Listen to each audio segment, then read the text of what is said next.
औज़ुबिल्लाहिमिनश्शैतानिर्रजीम बिस्मिल्लाहिर्रहमानिर्रहीम। अस्सलाम वालेकुम नाज़रीन किराम, मैं आपको वेलकम करता हूं आज की एक नई वीडियो में। नाज़रीन किराम, आज की एक छोटी सी वीडियो मैंने बनाई है सिंपल इंटरेस्ट रेट और इफ़ेक्टिव इंटरेस्ट रेट में क्या फ़र्क होता है, और बैंक हमेशा आपको सिंपल इंटरेस्ट रेट के हिसाब से ही प्रॉफिट क्यों देते हैं। यहाँ सोचने की बात यह है कि अगर बैंक ने आपको सिंपल इंटरेस्ट रेट के हिसाब से ही प्रॉफिट देना है तो फिर इफ़ेक्टिव इंटरेस्ट रेट यहाँ पर क्यों लिखे जाते हैं और इसकी क्या वजह होती है। तो चलिए आज की वीडियो को शुरू करते हैं, जिसमें मैं आपको बताऊंगा कि इन दोनों इंटरेस्ट रेट के अंदर फ़र्क क्या होता है आगे। तो ये आपके सामने जो है HBL के प्रॉफिट रेट की शीट है, अभी करंटली जो न्यू चल रही है।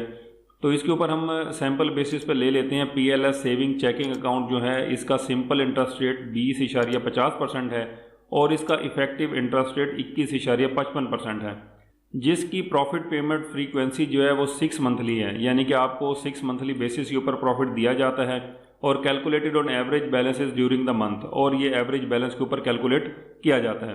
तो चलिए इसकी मैं थोड़ी सी वर्किंग करके आपको बताता हूँ कि इनमें सिंपल इंटरेस्ट और इफेक्टिव इंटरेस्ट में आखिर फ़र्क क्या होता है। तो ये मैंने आपके सामने एक ब्लैंक पेज ओपन किया हुआ है। तो यहाँ पर हम थोड़ा सा लिख लेते हैं कि हम सपोज इसमें कर रहे हैं कि हमारी जो इन्वेस्टमेंट अमाउंट है वो 1 लाख रुपया है और इसके अंदर जो हमारा सिंपल इंटरेस्ट रेट है वो हमारा 20.50% और हमारा इफेक्टिव इंटरेस्ट रेट जो है वो है 21.55%। तो प्रॉफिट पेमेंट फ्रीक्वेंसी जैसे कि मैंने आपको पहले बता दी हाफ ईयरली है इसके अंदर। तो अब हम इसके ऊपर प्रॉफिट कैलकुलेट करते हैं जी। प्रॉफिट 6 मंथ के बाद 20.50% के हिसाब से कितना बनेगा। तो ये आपके सामने स्क्रीन पर आ गया है कि 10,250 रुपये आपका जो है वो बनता है प्रॉफिट 6 महीने का। अब ये आया कैसे है, तो ये मैं आपके सामने ये मैंने कैलकुलेटर ओपन किया है। तो इसके ऊपर मैं 1 लाख रुपया लिखता हूँ। 1 लाख रुपए को मैंने मल्टीप्लाई किया 20.5% के साथ, तो आपका जो 1 साल का प्रॉफिट आ गया वो 20,500 रुपये आ गया।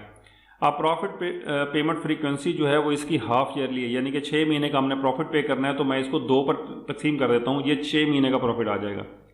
अगर आपने 1 लाख रुपया इस सेविंग अकाउंट में HBL के रखा है एवरेज बैलेंस, जिसके अंदर आपने कोई ट्रांजैक्शन नहीं की, कोई कमी बेशी नहीं की, सिर्फ 1 लाख रख कर छोड़ दिया, तो 6 महीने के बाद बैंक आपको 10,250 रुपये इसके ऊपर प्रॉफिट देगा।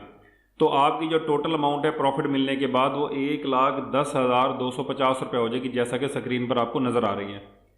ठीक हो गया। अब हम इसके अंदर ट्रांजैक्शन नहीं करेंगे। हम ये सपोज कर रहे हैं कि अब इसको समझाने के लिए मैं आपको बता रहा हूँ, आपने अपने अकाउंट में फ़र्ज़ करेंगे ये प्रॉफिट भी नहीं निकाला और असल रकम में से भी कोई ट्रांजैक्शन नहीं की, तो फिर अगले 6 महीने यानी कि फ़र्ज़ करेंगे जो पहले 6 महीने हैं वो जनवरी से जून था, तो फिर जुलाई से दिसंबर तक का जो प्रॉफिट है वो सेम अगर फ़र्ज़ करें 20.5% ही रहा, तो हमारी जो इन्वेस्टमेंट जो कि 6 महीने के बाद 1,10,250 रुपये हो गई थी, उसके ऊपर बैंक ने दोबारा 20.5% से प्रॉफिट दिया अगले 6 महीने का, तो हमारी टोटल अमाउंट जो है वो 1,21,550 रुपये होगी। अब ये कैलकुलेटर है आपके सामने, तो 1,10,250 रुपये हमारी 6 महीने के बाद जो हमारी रकम थी प्रॉफिट लगने के बाद वो हो गई।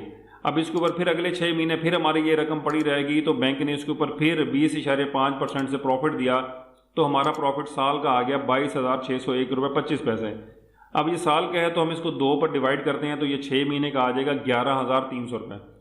तो ये आपके सामने मैंने वर्किंग की हुई है। 11,300 रुपये प्रॉफिट आया, 1,10,250 रुपये हमारे पहले से थे, तो हमारा टोटल अमाउंट जो हमारे अकाउंट में हो गई अब वो 1,21,550 रुपये हो जाती है। तो अब ये है कि 1 साल के प्रॉफिट लगना, जो प्रॉफिट आया हमारे अकाउंट के अंदर वो था 21,550 रुपये।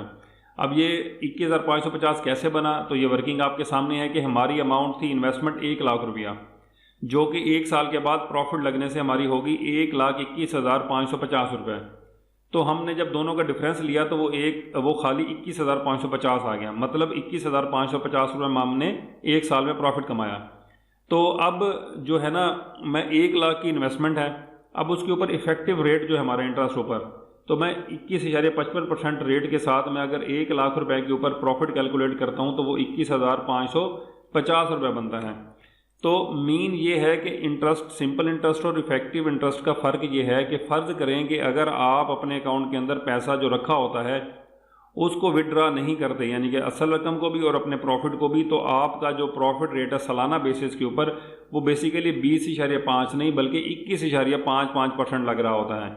ये कंपाउंडिंग समझ लें आप इसको कि भाई आपका जो प्रॉफिट है वो भी री इन्वेस्ट हो जाता है नेक्स्ट पीरियड के लिए। और इसी तरह अगर आप इसको करते रहेंगे तो ये आपकी रकम इसी तरह मल्टीप्लाई होती रहेगी। इस फार्मूले को कंपाउंडिंग कहते हैं, यानी कि जो इफेक्टिव इंटरेस्ट है यूँ समझ लेंगे ये कंपाउंडिंग रेट हो जाता है कि लग आपको 20.5% ही रहा होता है, लेकिन अगर आप अपना प्रॉफिट विड्रा नहीं करेंगे साल के बाद वो प्रॉफिट आपको 20.5 नहीं बल्कि 21.55% लग रहा होगा। तो बेसिकली इसके बिहाइंड में ये इसकी साइंस है। बैंक आपको प्रॉफिट हमेशा सिंपल इंटरेस्ट रेट के हिसाब से ही देते हैं। इफेक्टिव इंटरेस्ट रेट का फ़र्क उम्मीद है मुझे आपको मैं समझाने में कामयाब हुआ हूँगा।